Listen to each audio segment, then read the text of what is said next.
Okay, so guys that you've had in your graces and are in the league now, I've heard of a lot of them. Josh Allen, Joey Burrow, just to name a few. Desmond Ridder is your guy going into this year's draft, correct? Is Desmond that guy for you? Yeah. Okay. I've got a group of 4 guys, and Desmond's in that group, and got a chance to work with Desmond the last couple of years. I think with this, there's so much talk about this draft class and what people think it isn't. What I think this draft class is, from a quarterback's perspective, is just a little bit more difficult to predict, which means a little bit more difficult to slot. And then if you don't know for sure that you're taking this quarterback and he's our guy and we're all in on him, and you're in the middle of the first round, then that left tackle looks a little bit more interesting. That corner looks a little more interesting. That pass rusher looks a little bit more valuable. And so it's just going to be a weird I think it's going to be a weird first round with quarterbacks, and then there'll be a little bit of run once one team or 2 teams kind of takes the guys off the board. And I just kind of predict this like 2 or 3 guys mid to late first round, and a little bit of a run happening. But with Desmond, the one thing that I can stand on is I like guys that have proven that they're winners over time. He won in high school. He's 34-4, something like that in college. He's 26 or 27-0 at home. I like those types of data points. Yards can be misleading. Touchdowns can be misleading. Interceptions, somebody throws a lot of picks, and that can be misleading. But I like wins, and I just think there's some teams that are drafting, like a team like Seattle, where when they just went with the winner at quarterback, it worked, right? And they built around him. Yes. And so there's teams like that have hung their hat on, just give me the competitor, winner, leader guy with the tools, and we'll build around him, and we'll play him. We'll get him ready to play. That philosophy's worked for a couple of teams that are actually looking to take a quarterback this year. Well, the comp that I hear a lot is Dak. Is that fair? Yeah, I think there's some similarities to Dak. A winner. Dak is a work ethic guy. He handles every situation correctly. And I guess I'll take a step back. We've talked about this in the past, Rich. Mm-hmm. When I'm evaluating quarterbacks, I look at 2 things. I look at confidence and I look at maturity. Confidence is, not having reactionary confidence where I'm reacting to the situation, and if it's going well, I'm good. If it's going bad, I'm losing confidence. But it's self-generated confidence where put me in any situation, I believe this about myself, right? Dak and Dez, you could definitely compare those 2 guys there. And Dak, at this point in his career when he was getting ready for the NFL.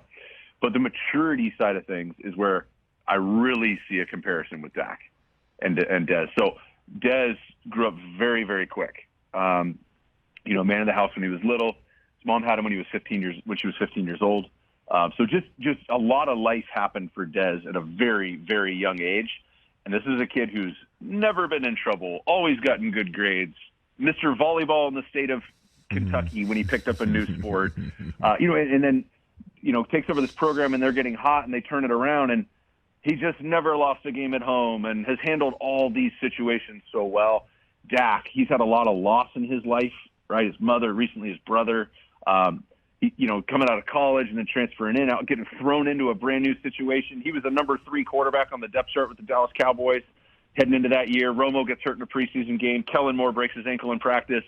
Insert rookie 4th-round pick Dak Prescott. He handles that situation fantastic. That is a good comp in those 2 categories for sure. And then they're both very mobile and guys that players gravitate towards too. So when I hear that comp, I like that comp. Well, and then my colleague at the NFL Media Group, Tom Pelissero, and his annual quarterback column before the draft, where he allows scouts and general managers and executives and coaches and coordinators just have their anonymous say on the subject matter, and you got to separate wheat from chaff. I want to read a quote that he had an unnamed AFC executive saying about Desmond Ridder. I want to like him more than I do. He elevated a program. He's a mobile guy. His arm's not elite. It's inconsistent as all get out to the accuracy and just the arm strength, but he's the one you're like, all right, maybe he's got a little something. How do you respond to that, do you think, Jordan? Yeah, it's funny. Tom McShay had a quote last year where he said, I love 75% of his tape, whatever the number was, 75, 80%. Right. And I'm not sure what to do with the rest of it. I actually said I agreed.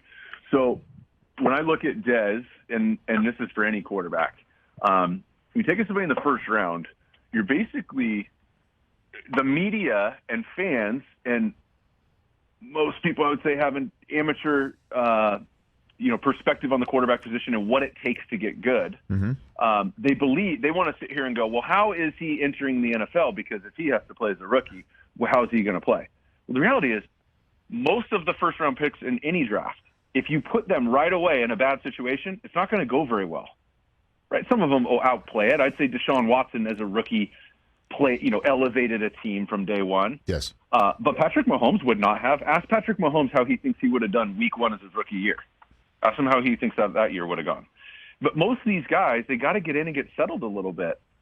So you have to be able to look at the trajectory, and you have to be able to build around that trajectory to help them get there.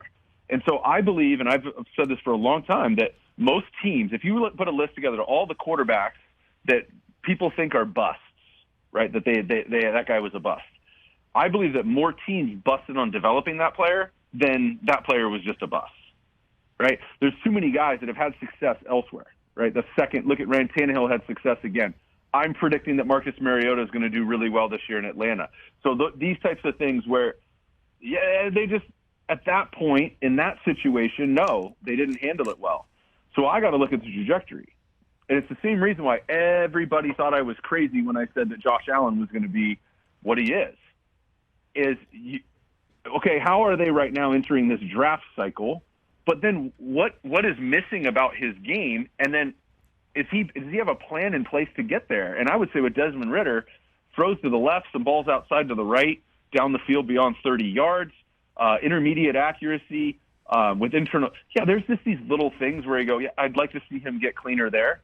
But, I'm working with him. But also, this kid has a plan for that. And with his work ethic and his approach to the game and how mature he is, then it's just a matter of time. He's going to be there. And that's why people go, well, I want to make my list based off where they're at today. So usually we have one or two guys that everybody says, oh, this guy's ready right now, but they need more time. And I don't think that's a knock on somebody to say, hey, in the next year or two, this guy's going to reach his potential. And when he gets to that potential, if that's really high, then that's the evaluation. Hey, you watched all the way to the end. Thanks for that. Watch more right here.